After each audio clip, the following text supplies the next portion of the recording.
Thank you, Chairman Raskin, Ranking Member Jordan, and committee members. I'm a journalist who reports on American political violence. By speaking to you today, I'm putting my life in my own hands. For years, I've been the victim of hundreds of threats by Antifa extremists. They threatened to kill me. They spread lies about me being a fascist, a neo-Nazi, even a terrorist. They've showed up to my family's home in the middle of the night. And they nearly killed me when they beat me in broad daylight, within view of the police, in the middle of downtown Portland last year. I spent 30 hours in hospital as my brain bled from subarachnoid hemorrhage. This past week, "Murder Andy Ngo" was written on a large wall in downtown Portland next to the Antifa slogan, ACAB, all cops are bastards. I received more threats when it was announced that I would be speaking to this committee. I am in fear, but the truth is too important to remain silent. I've seen the photos of the injuries sustained by my co-panelists. They're absolutely horrific. Their complaints must be taken seriously and properly investigated. However, it is incomplete to focus on injuries perpetuated by law enforcement during the past month of riots without examining the violent extremists, like Antifa and others, who instigate and carry out violence from the cover of peaceful demonstrations. From coast to coast, American cities have been convulsed with riots that have now claimed dozens of lives, injured hundreds, and caused countless millions in damages. Over-policing did not cause this. Violent extremists and criminals did. In Portland, Oregon, where I do most of my reporting, violent protests have continued for more than 30 days. Like in many cities, law enforcement here is routinely demonized by the public and elected officials. I reported earlier this year for Newsweek about how the mainstreaming of police hatred in Portland has created a culture of passive policing and a tolerance of criminal mob behavior. On the evening of the 29th of May, 2020, violent rioting spread to Portland. After rioters stormed and set fire to the ground floor of the Justice Center, which houses the Central Police Precinct and the Sheriff's Office, they turned their rage to downtown businesses. Many were opportunists looking to carry out carnage, but I also saw Antifa militants dressed in their black uniforms taking a leadership role in smashing windows and breaking into windows so that looters could pillage. In a span of 5 hours, they destroyed countless businesses and started fires with impunity. You could hear the distant sirens of the police, but no one would show up. Police in Portland and elsewhere have sustained serious injuries from rocks, concrete chunks, IEDs, and more. The weapons Antifa extremists use are intentionally designed to be deceptive to legal observers, media, and those around them. For example, projectiles that may look like water balloons are actually filled with paint and used to blind police before they're pelted with rocks. Umbrellas are fastened with discreet pocket knives at the end. Projectiles that look like plastic water bottles are actually frozen solid. Innocuous-looking handheld lasers are shined in an officer's eyes before someone with a slingshot aims ball bearings at his face. In New York, nearly 400 officers were injured in a 2-week period. 150 local and federal officers were injured in Washington, D.C. in a week. Police have been shot and killed elsewhere. I've seen with my own eyes how Antifa and other violent extremists use peaceful protests to carry out acts of wanton violence against property, law enforcement, and citizens. When I was undercover in Seattle's so-called autonomous zone, which was inhabited by many Antifa, I received manuals and booklets providing instructions on how to use protesters as human shields and cover. These are organized and committed violent extremists who look to destabilize the country. They are trained to use encrypted means of communication to hide their trail. Those who get injured or arrested are regular protesters and even journalists. Antifa melt away into the black bloc. The First Amendment is paramount, but street protests must be constrained by the rule of law. Law enforcement play one of the most important roles in keeping demonstrations safe. We've seen how this can work. During protests in D.C. at the end of last month, self-described Antifa Legba Carafor was recorded in a viral video hammering chunks off the street to throw at police. Peaceful protesters made a citizen's arrest and handed him over to law enforcement. He's been charged. George Floyd deserves justice, but so do countless Americans, journalists, and others victimized by militant extremists who use us as human shields. Thank you. Thank you, Mr. Chairman. Mr. No, why do Democrats try to ignore you? I mean, Mr. Raskin, the chairman of the committee, couldn't even put your name on the notice that went out to the press notice that went out about this hearing. Why do you think they try to ignore you? I don't know if it's intentional. I want to try to give people the benefit of the doubt. I think I would hope it's not intentional because my message is not a partisan one. I've written for very major publications about this violent extremist threat. My family is based in Portland, Oregon, which is the epicenter of Antifa militant violence. We've had 30 straight days of violent rioting in downtown. Last week, they barricaded the North Precinct and set it on fire when police were inside. So this is the reality of what I'm seeing on the ground every day through my reporting. Mr. No, let me ask you this. Last week on the House floor, the Democrat chairman of the Judiciary Committee said imaginary things like Antifa. Is Antifa real? Yes, it's real. When I heard that, I was quite surprised. I hope it was just said out of ignorance and not out of political expediency. I'm holding up for you here an affidavit from the Multnomah County District Attorney's Office. Okay, I'll just read you from it. Shemrowitz stated they started the fire using a Molotov cocktail and she is part of Antifa.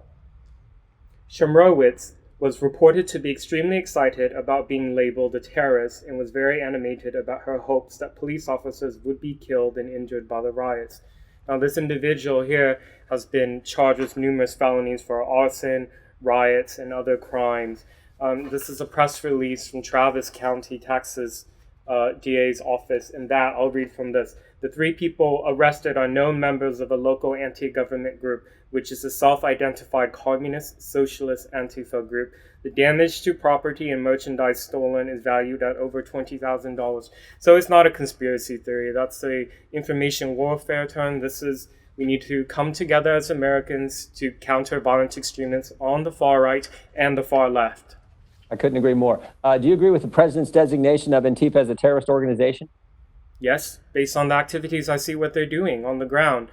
Let me tell you how sophisticated their organizing is. So in Portland, we've had 2 arrests, these individuals. The woman on the left, Asara Butler, you know what she's accused of?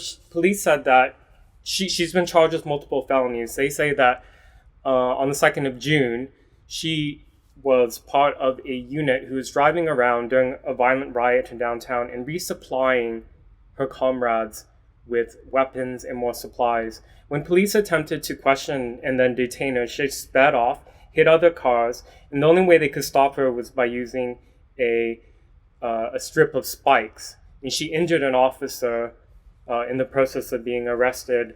The man on the right, Dakota Lee Lathrop, he was allegedly driving a car with a fake license plate from North Carolina. When police pulled him over because of suspicious behavior, they found his weapon filled with a cache of weapons. Mr. No, why didn't the police intervene last year when we've all seen the video, or at least I've seen the video of you being attacked when you were exercising your First Amendment liberties as part of freedom of the press? Why didn't the police intervene when the police were right there seeing what was going on and seeing you being attacked? Portland is a few years ahead of what the rest of America is experiencing ever since Donald Trump's surprise election win at the end of November in 2016. There's been consistent, routine violent rioting in Portland involving Antifa and people on the right, street brawls, very brutal clashes, and police have been demonized over and over for responding and trying to stop these riots. Have they been instructed by the mayor and the city council not to intervene in these situations? Well, I don't have the evidence of that, but our mayor is also a police commissioner, and he's made his dislike of the police pretty clear at times. So through my own reporting, I've just found out that this culture of police hatred has created an environment where police are passive and they're tolerating mob violence. And we're seeing some data coming out now in the weeks since some of the rioting broke out at the end of last month, showing the increase of violence all across America as police are retreating. So I fear that America is experiencing what Portland is. I'm about out of time. So, Mr. No, let me ask you one more question. It's about this double standard. As you know, the city council in Minneapolis voted unanimously to disband the police department in Minneapolis. But we find out today, according to news reports, that members of the city council who voted to eliminate the local police are being protected by private security details.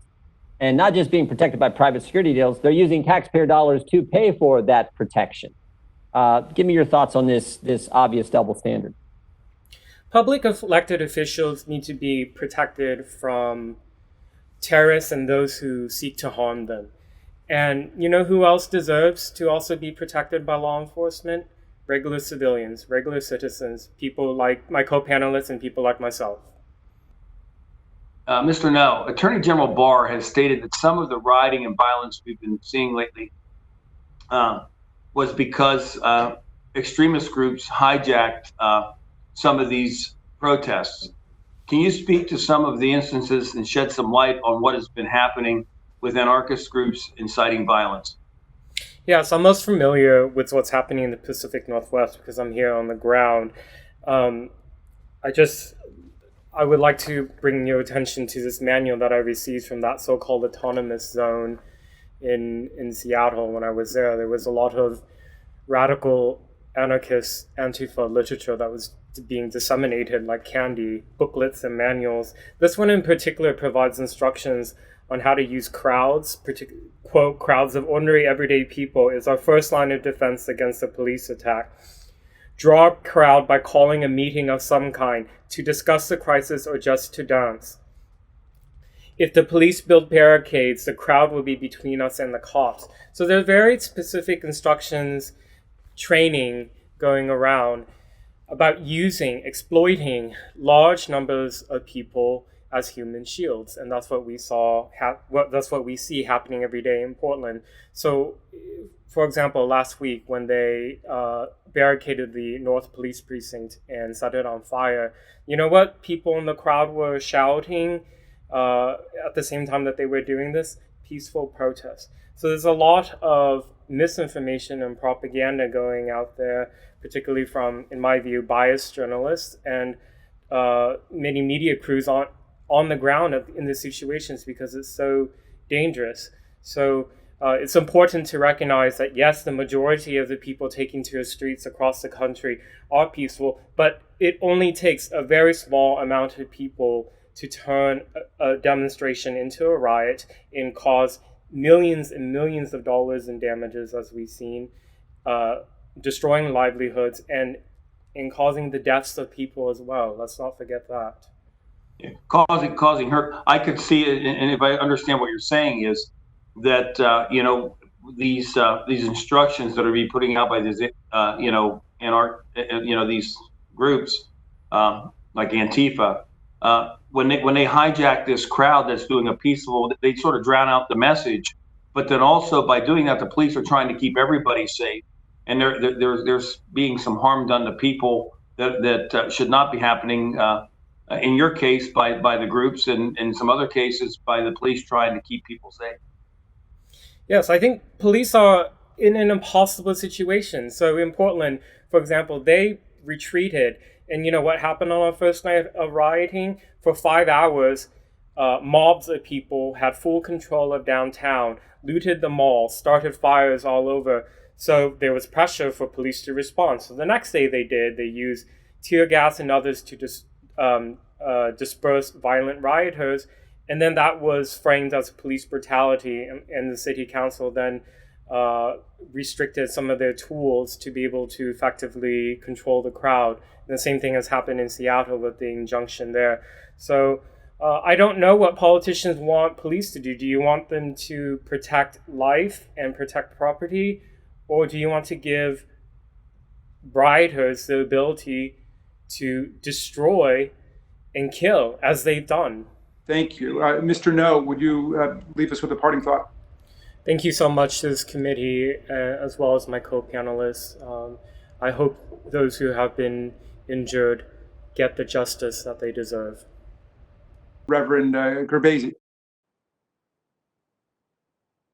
Thank you. So my faith calls me to respect the dignity of every human being. And part of what is antithetical to my faith is the conflating of peaceful protesters with violent criminals. Violence is never the answer. And I witnessed the government's use of violence against peaceful people, which violates the tenets of my faith and the faith of most peaceful people. And I ache for that. And I yearn for racial justice in this country.